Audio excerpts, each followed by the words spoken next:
Hey guys, what's up? It's the Pajama Pants Player, the best in the world. It's John Grande, live in living color, here with you on this beautiful Rocktober, Friday the 14th, if you will. And I'll tell you what, it's been a minute, as they say, and it's been too long of a minute, if you want my opinion. I haven't made a video in a while. It's been, I think, probably close to a month, and that's a damn crime, especially because of what month it is, and that's Rocktober, Shocktober, October, if you will, and it's my favorite month out of the year, if you didn't know, because I'm just a horror fanatic. I bleed the shit, and I figured I wanted to maybe take a break, maybe from my top 20 horror movie list of all time, and I comprised of a new list, and I have, yes, I was lazy, I wrote it on my phone.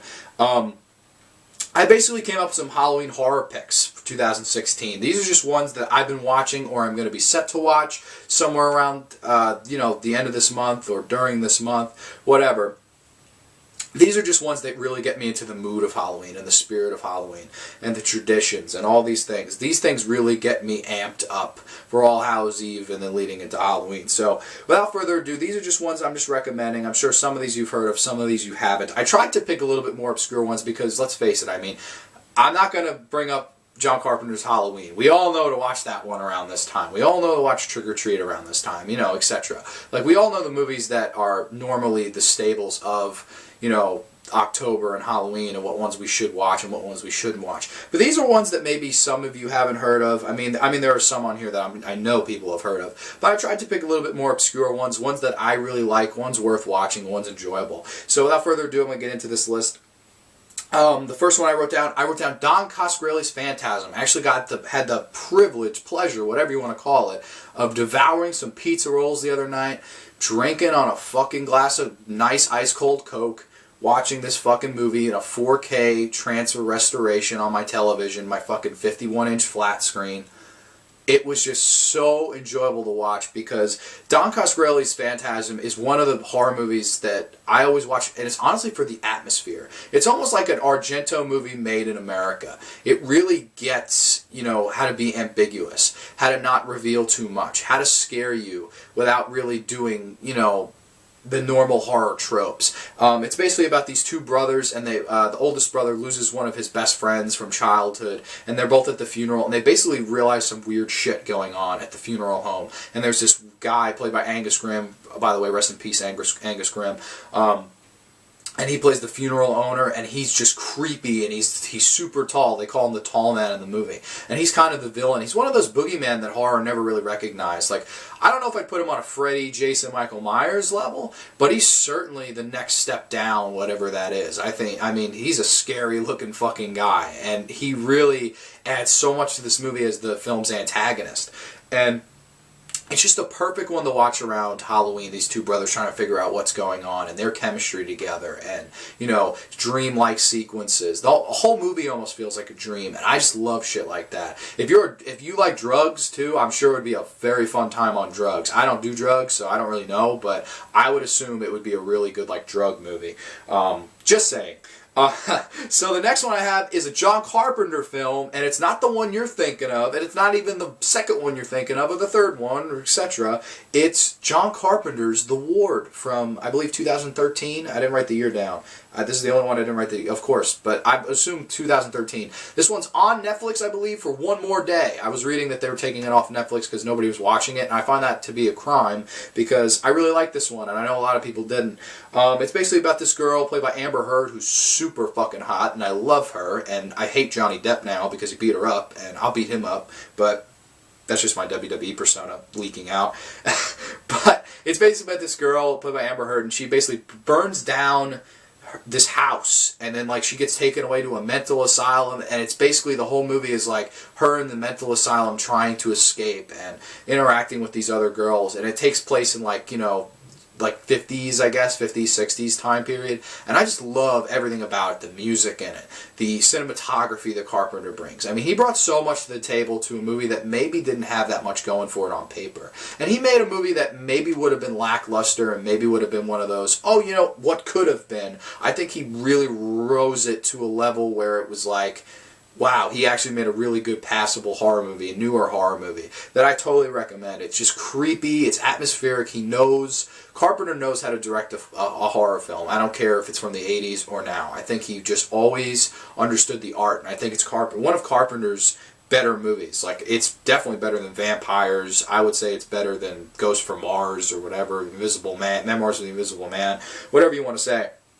But The Ward's a really good new one that most people don't ever mention or talk about. I feel like most people just shit on it, laughed at it, and moved on from it. But I actually really like it. I think it's a good one. The next one I got up is called It Takes the Fucking Cake. It's called Mystics in Bali.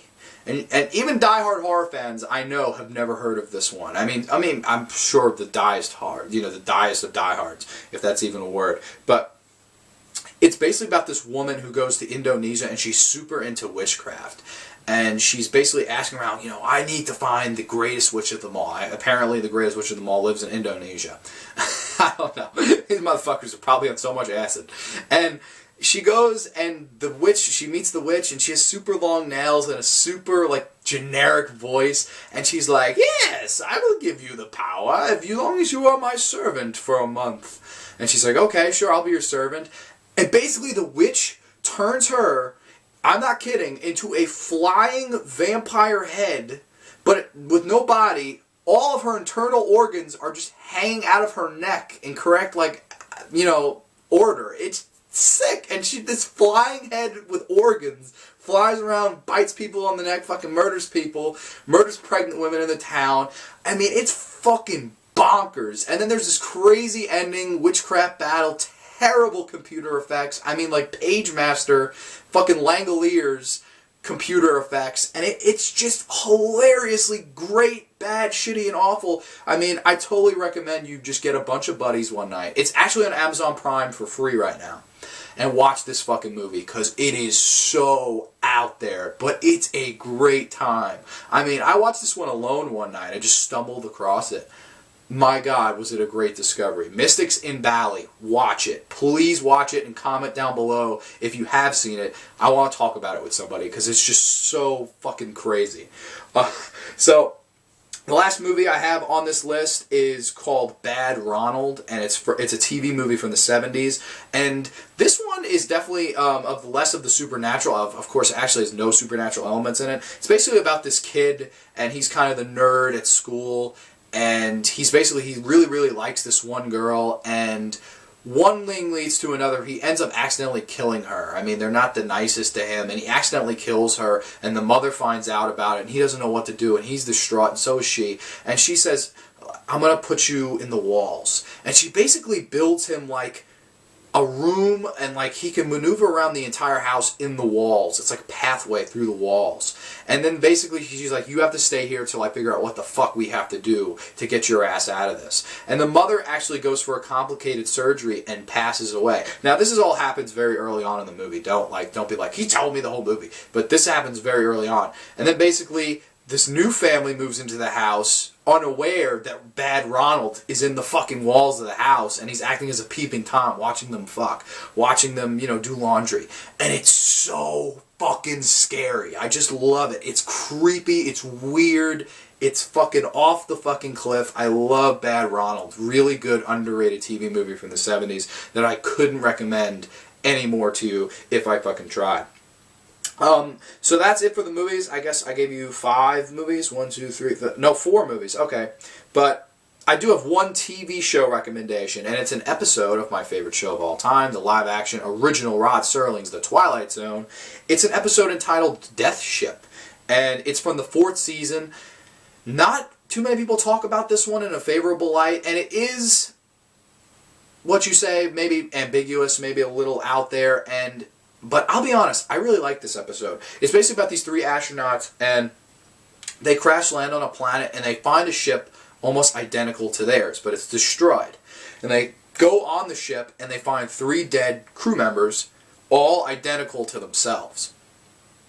And if that's not creepy enough, they all almost have their own flashback scenes of when they were on Earth and when they were with their families. And there's this great fucking scene of this guy having a picnic with his family. and all seems well, and then they almost snap him out of it, and he's back where he is, almost out of his daydream. And it's shot so brilliantly, and it's just so creepy, as sometimes we want to be safe, sometimes we want to be in a safer place, but sometimes we get shaken out of that and brought back into this fucking cruel world known as reality. And it's just such a creepy episode, and I love the ending. It's a weird ending, but I love it. I won't ruin it for you. Death Ship, episode of The Twilight Zone, Season 4. Absolutely, really an underrated gem, amongst so many great classic episodes. But really good one. I like Death Ship. And the last one on my list is not a movie. It is not a television show. It is a book. And it's called Scary Stories to Tell in the Dark. For people ages 9 and up, it says on the back. I don't know if you can see that, but I love this. This book, I mean, there's so many good stories, and just some of the illustrations in it. Like, I should have, I guess, prepared for this, but I mean, some of the illustrations like that, and there are just so many good little weird stories in here that'll make your skin crawl. And there's one, I actually have an absolute favorite one.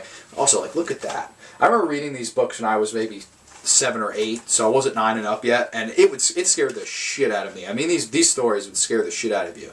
And there's one in here, I believe. I'm just going to try to find it. I think it's towards the end of the book.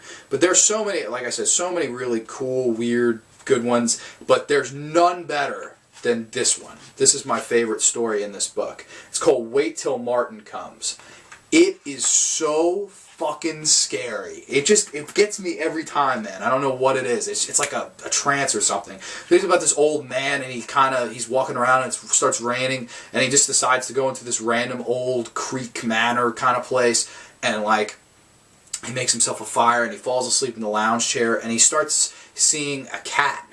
And then one cat turns to 2, and 2 turns to 3, and each cat's getting bigger. And he's hallucinating. He's like, what the fuck? And the cats keep saying, should we get him now, or should we wait till Martin comes?